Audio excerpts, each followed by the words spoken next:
자, 페이지 32쪽 기상현상을 하기 앞서서 지난 시간에 여러분들 공부했던 여러분 온대저기압 얘기죠. 물론 뭐 고기압도 있겠습니다만 훨씬 더 중요한 건 아무래도 온대저기압에 대한 내용이 있습니다. 여기에 대한 질문 사항 있을까요? 문제 안 풀었습니까? 30초 한번 해봐봐.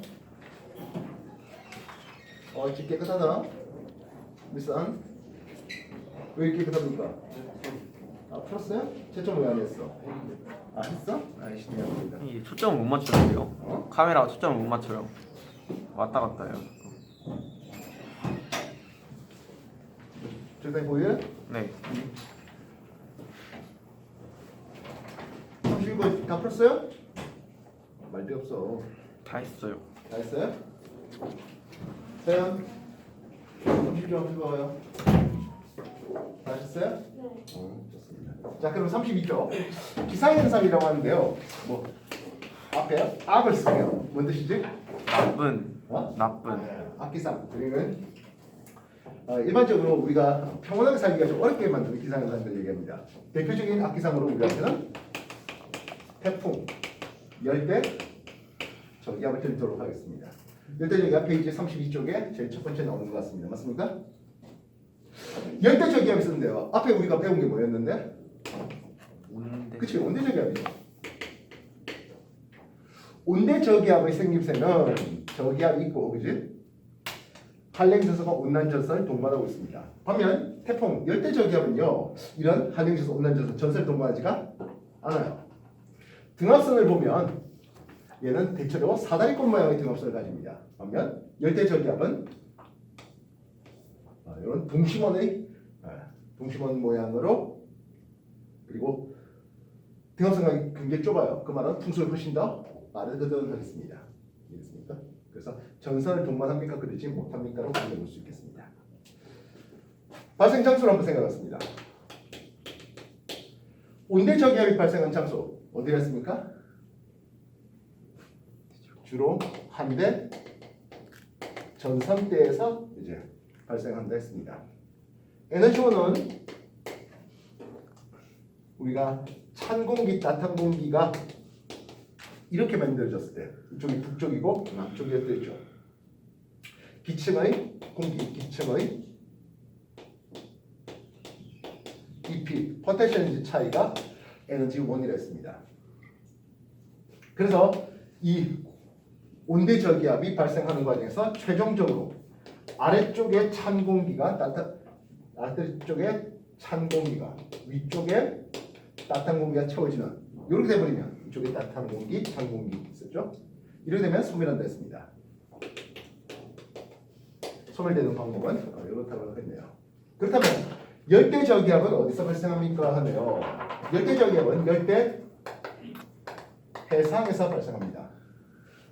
주의하셔야 할 것은 절대로 적도는 아니에요. 시험 문제 굉장히 자주 나오는 멘트입니다. 태풍, 열대 저기압은 적도에서 발생한다. 아니에요. 여기 원심력은 구심력에 대해서 이제 그 움직이는 가속계 안에, 가속 관성계, 가속 좌표계 안에 있는 사람이 느끼는 가상적인 힘을 원심력이라는 이름을 씁니다. 우리가 지구가 이제 자전하기 때문에 이것도 역시 일종의 가속 좌표계거든요. 그래서 우리가 일상생활에서 뭐 멀리까지 던질 일은 없는데 포탄이 이제 포탄을 쏴보니까 처음에 포탄이 그냥 직선으로 이렇게 날아갔어요. 똑바로 날아갔어요.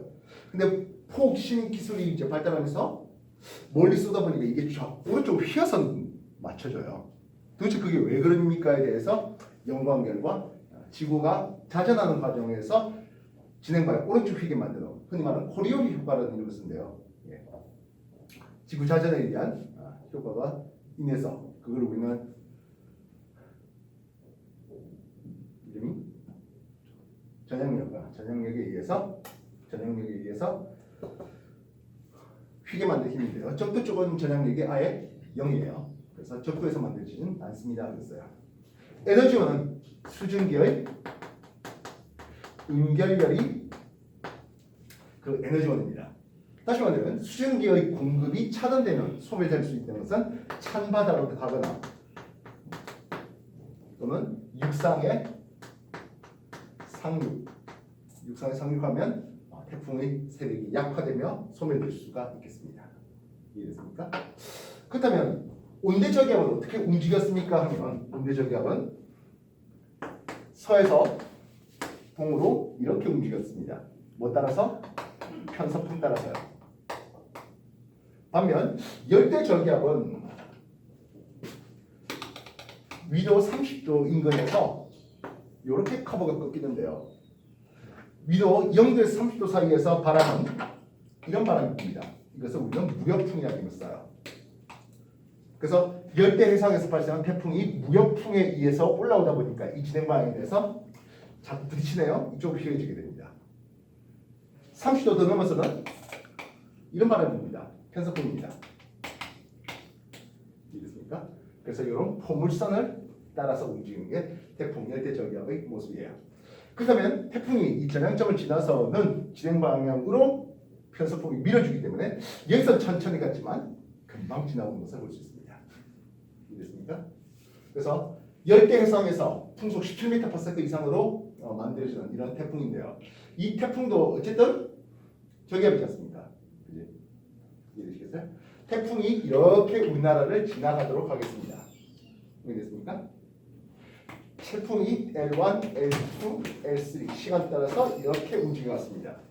알겠습니까? 관측자가 이쪽에 있었네요. 아시죠? 그럼 이쪽에 있는, 다시 말해 진행 방향 오른쪽에 있는 관측자는 어차피 태풍 저기압입니다. 바람이 이렇게 불고 저기 중동에서 이렇게 불고 이렇게 불었어요. 관측자 1은 풍향이 어떻게 바뀌었습니까? 하면 시계 방향으로 풍향이 바뀌는 것을 볼 수 있습니다. 확인됐습니까? 그렇다면 관측자 2는 했습니다. 관측자 2는 역시 태풍이 저기압 중심 방향이 이렇게 되었네요. 어느 방향 풍향이 바뀐다고요? 반시계로 풍향이 바뀌어야 하겠습니다. 됐습니까? 태풍은 열대 저기압입니다. 그치? 편서풍이 바람이 부는 건 이렇게 불었어요. 편서풍이. 실상은 무역풍대에서도 상관없습니다만 아무래도 우리는 무역풍보다는 우리가 있는 편서풍대 여기가 훨씬 더 관심이죠. 태풍의 바람은 태풍 어쨌든 열대 저기압인데요. 저기압은 반시계 방향으로 바람이 불어 들어옵니다. 이해되셨습니까? 그래서 진행 방향의 태풍 진행 방향의 오른쪽은 편서풍에 의한 바람과 저기압의 바람이 같은 방향입니다. 훨씬 더 풍속이 빠릅니다. 진행 방향 오른쪽에 있는 사람은 뭐라고 부릅니까? 이걸 위험 반원이라는 힘을 써요. 이해됐습니까? 반면 진행 방향 왼쪽에 있는 사람은 편서풍의 바람과 태풍의 바람이 서로 반대로 부딪히네요. 속도가 느려요. 풍속이 느려요. 그래서 관측자 이쪽을 우리는 안전반원 또는 가항반원이라는 이름을 씁니다. 안전반원. 이해됐습니까? 그래서 우리가 우리나라 지나는 태풍을 이렇게 동서방향으로 잘라보면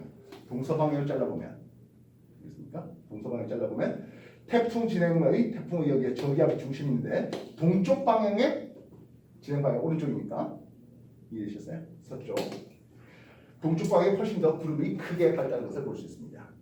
이해됐습니까? 태풍은 그 저기압의 중심에 태풍의 눈이라 불러주는 이렇게 되겠죠? 태풍의 눈이라 불러주는 작은 구름이 없는 영역이 있습니다. 저기압의 중심에서 바람이 이렇게 상승 기류가 있겠는데요. 태풍의 중심에서는 아주 미약하지만 하강 기류가 있습니다. 하강 기류가 있으니까 저기압의 중심은 고기압이 하면 될까요? 절대 아닙니다. 그래서 태풍의 중심에서 기압은 이런 그림이 나옵니다. 태풍 눈이 당연히 제일 저기압입니다. 그러니까 그럼 풍속은요 하는데 태풍 눈은 상대적으로 바람이 약합니다. 그렇습니까? 그 옆에가 풍속이 훨씬 더 강한 것을 볼 수 있습니다. 그리고 단면 잘라봤을 때 진행 방향 오른쪽 위험 반응 쪽에 그리고 훨씬 더 높게 두껍게 잘 발달되는 것을 볼 수 있다고요. 이해되셨습니까? 예, 그래서 32쪽, 33쪽 태풍에 대해서 온대저기압과 비교해서 태풍 열대저기압 확인해 주시기 바랍니다. 정리해 주십시오.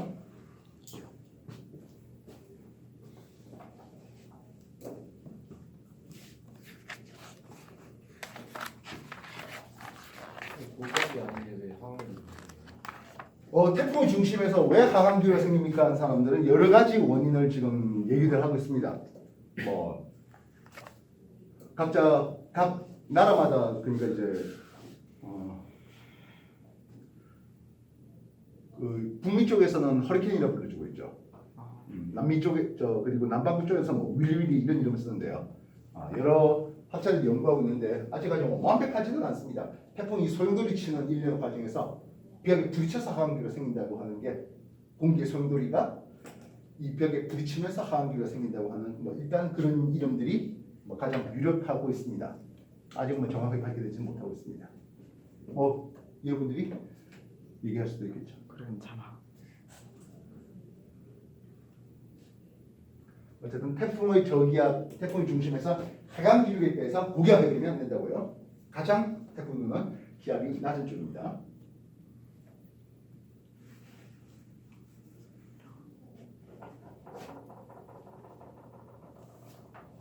기압이 낮은데.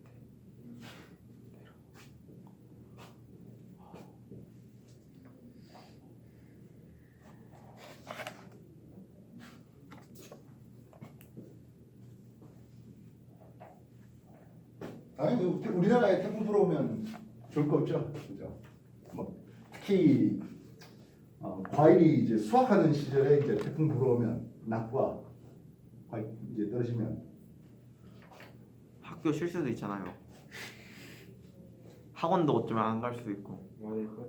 그 정도 되면은 아까 말했다시피 그런 낙농하는 지역들은 피해가 너무 심해요. 아, 뭐 벼 이런 것도 다 쓰러지고 그래서 일년 농사 다 망치는 그런 일들이 생겨요. 겨울에 오면 되겠다. 아, 못 오구나. 우리나라에 태풍이 겨울에 올 리가 없죠. 알겠습니까? 네. 자, 뒷페이지 한번 더 넘겨볼까요? 뒷페이지를 넘겨보시면 뭐가 나와? 네. 내용가 나오네요. 다시 말하면 번개 친다는 뜻이에요. 이해됐습니까? 번개는 일종의 마찰전기입니다. 전기, 마찰전기입니다. 근데 마찰전기가 발생하려면 공기가 상승하기만 하면 되겠습니까? 하는 거예요. 하강. 그렇지 않죠? 우리가 마찰하려면 한 놈은 올라가고 한 놈은 내려가야 될 거 있잖아요. 마찰하려면. 이해되시죠? 그래서 제일 처음 흔히 적응 단계라는데 상승 기류만 있는 단계. 여기서는 마찰전기가 생기지 않습니다. 상수 단계에서 하는 쪽은 상승하면서 다른 쪽은 하강기로 생기는 공기가 상승 하강이 서로 부딪히는 이런 과정에서 마찰전기가 생깁니다. 흔히 말하는 대전됐다 하거든요. 이해됐어요? 그렇게 대전되는 과정에서 어느 정도 전압이 차면 순간 경우에 따라서는 약 1억 볼트 이상의 전압이 발생하게 됩니다. 그렇게 해서 낙뢰가 떨어지는 것을 볼 수 있죠. 이해됐어요? 번개 치는 거예요. 있습니까? 그럼 번개 치려고 하면 구름이 상승해야 되는데 어느 계절에 구름이 상승이 좀 더 활발할 것 같습니까? 여름일까요? 겨울일까요? 다시 말하면 여름에 번개를 자주 보겠습니까? 겨울에 자주 보겠습니까? 당연히 여름이죠. 이해됐어요? 그래서 매우 번개 치는 과정이고 그러면 상승 기류가 많은 적은 구름에서 발생할 수 있겠습니다. 적은 구름에서 번개가 자주 발생한다 했으니까 한랭전선의 뒤쪽이라든지 이런 말입니다. 그지? 아니면 태풍 뒤에 쪽에서도 역시 번개가 자주 발생할 수 있겠죠. 그리고 지난번에 화산 공부해봤는데 그지?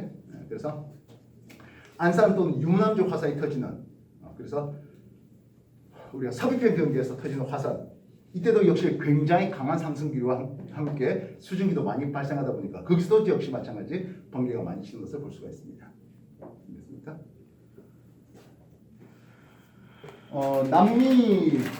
남아메리카의 북쪽 카리브해에 있는 그쪽 어느 지역에서는 1년 중에서 한 200 이상이 번개 친다고 하는 알려진 지역들이 있네요. 그만큼 무더운 거에 있어서 상승 기류가 많고 상승 기류하는 과정에서 그렇게 낙뢰를 때리는 거죠. 알겠습니까? 여러분 중3 내용에 비를 배워본 적이 있는데요. 빈정서류에서 비 내리는 방법에 대해서 소개받은 적이 있을 겁니다. 중3 내용 혹시 공부 안 하신 분들은 없다 하도 상관없습니다. 근데 이렇게 눈으로 원래 내렸던 이게 상승 기류가 강해서 올라오게 만듭니다. 내리려고 했다가 올라오고 그러면 눈이 자꾸 커지겠네요. 일부 녹았다가 다시 오는 과정입니다. 그렇게 하면서 큰 얼음덩어리가 떨어지는 게 그걸 우리는 우박이라고 부릅니다. 우리나라에서 떨어지는 우박은 뭐 손가락 한 마디쯤 될까요? 뭐 이 정도쯤 되는 우박들이 좀 많이 떨어지는데요. 이런 거 떨어져도 과일에 부딪히면 뭐 낙과일을 일으키는 정도로 사람이 맞으면요. 우리나라에서 떨어지는 우박 떨어져 맞아봐야 크게만 다치지는 않습니다. 문제는 우리나라가 아니라 미국 쪽이라든지 미국이라든지 호주 이런 데서 떨어지는 우박 같은 경우는 경우에 따라서 야구공만한 것들이 떨어집니다. 이 정도는 떨어지는 거 맞으면 죽습니다. 자동차 압률이 박살내는 경우들도 많고요. 결국에 그쪽 대륙이 넓은 데는 워낙 스케일이 좀 크네요, 그죠? 알겠어요? 역시 마찬가지. 그런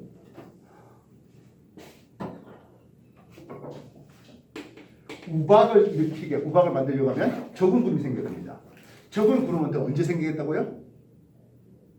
상대적으로 여름철이나 이제 봄, 가을철에 적은 구름이 좀 더 많이 생기고 우박 치는 것들도 역시 마찬가지. 초여름이나 또는 늦여름 이런 쪽에서 많이 떨어질 수 있겠습니다. 이해됐습니까? 겨울에 우박 떨어질 일은 극히 없죠. 이해됐어? 그 외에 악기상하면서 폭염 또는 폭설, 집중호우 이런 것들이 악기상으로 유명한 것들을 볼 수 있습니다. 이해됐습니까?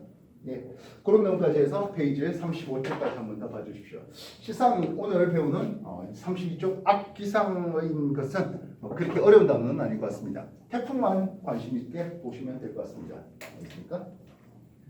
태풍의 발생과 에너지원, 소멸, 그리고 이동 방향, 특히 위험 반응과 안전 반응에 대한 것들, 풍향이 시계 바뀌는 위험 반응과 그렇지 않은 반시계 방향 바뀌는 강한 반응, 안전 반응 이런 쪽에 대한 내용들 공부해 보시면 되겠습니다.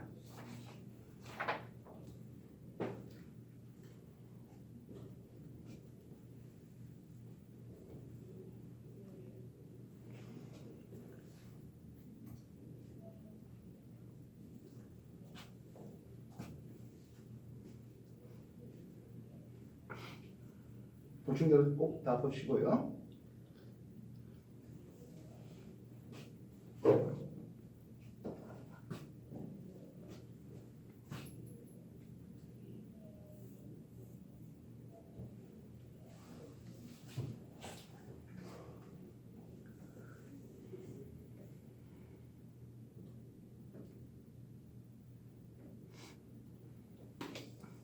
보통 우리가 기상현상을 표시하는데 만약 일기도에서 표시되는 것을 볼 수 있습니다.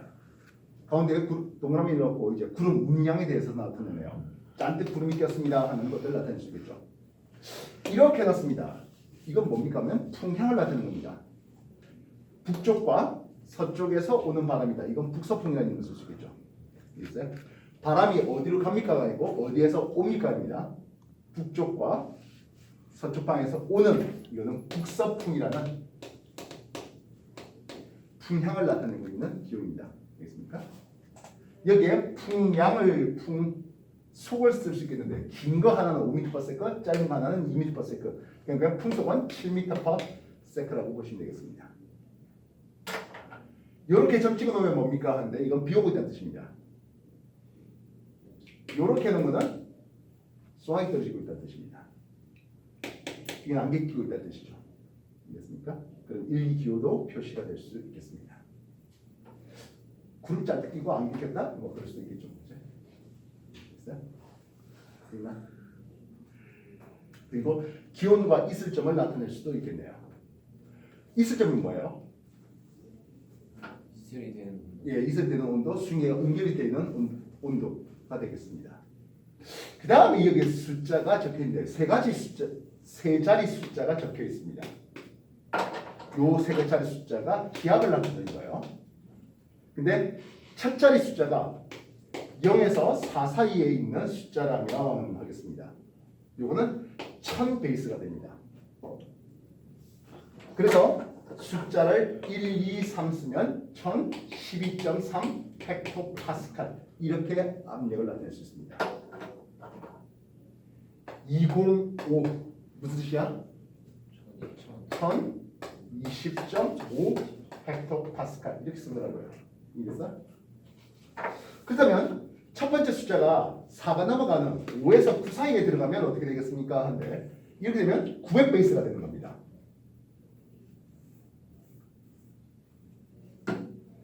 그래서 만약에 이 숫자를 8, 5, 9 써놨습니다. 무슨 뜻입니까? 하면 985.9 헥토파스칼 이렇게 압력을 쓸 수 있다는 거죠. 다시 보자면 지표에서 기압은 1000 헥토파스칼에서 많아봐야 1050, 낮아봐야 950 사이로 된다는 뜻입니다. 물론 굉장히 강력한 태풍이 불 때 중심 기압이 심지어 920 헥토파스칼 이렇게 떨어지는 경우가 없지 않아 있습니다만은 일반적으로 그렇게 흔한 건 아니기 때문에 그래서 첫 번째 숫자를 보고 1000 베이스인지 900 베이스인지 판단하시라는 거예요. 알겠어요? 975 써놨습니다. 무슨 뜻입니까? 997.5 997.5 헥토파스칼 이렇게 쓰겠다는 거예요. 이렇게 알겠죠? 이 얘기도 나타내는 것까지 페이지 35쪽까지 있습니다. 정리해 주십시오.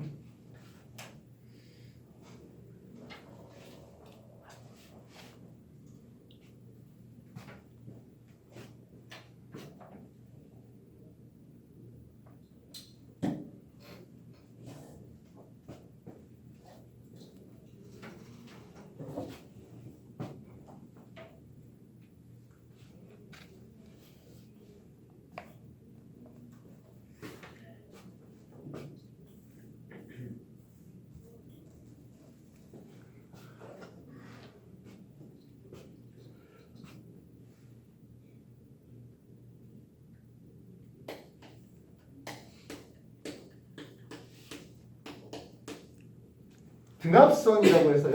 기압이 같은 지점을 이으면 우리 이것을 등압선이라는 게 있습니다. 고도와 같은 선을 이으면 등고선 하잖아요. 등고선을 통해서 경사가 얼마나 급한지 알 수 있습니다. 등고선 간격이 좁다는 것은 말 그대로 경사가 급하죠. 반면 이렇게 등압선을 나타내는데 등압선 간격이 좁다는 것은 그만 풍속이 강하다는 뜻으로 해석하실 수 있겠습니다. 그렇다면 전형적인 우리나라의 여름철과 겨울철의 등압선을 한번 나타내 볼까 하겠습니다. 여름철에 발달된 놈은 아무래도 북태평양 고기압이 발달되어 있습니다. 등압선을 보니까 이런 등압선이 보이고 있습니다. 남고 북저의 기압 배치를 가집니다. 바람은 어떻게 불까요? 이런 식으로 불겠죠. 이것을 우리는 남동 계절풍이 불어 하겠습니다. 그렇다면 겨울철 어떻게 되겠습니까? 하면 시베리아 고기압이 발달되겠습니다. 시베리아 고기압 발달되면서 상대적으로 서고 동저의 기압 배치를 가지겠고 바람은 이렇게 불어오네요.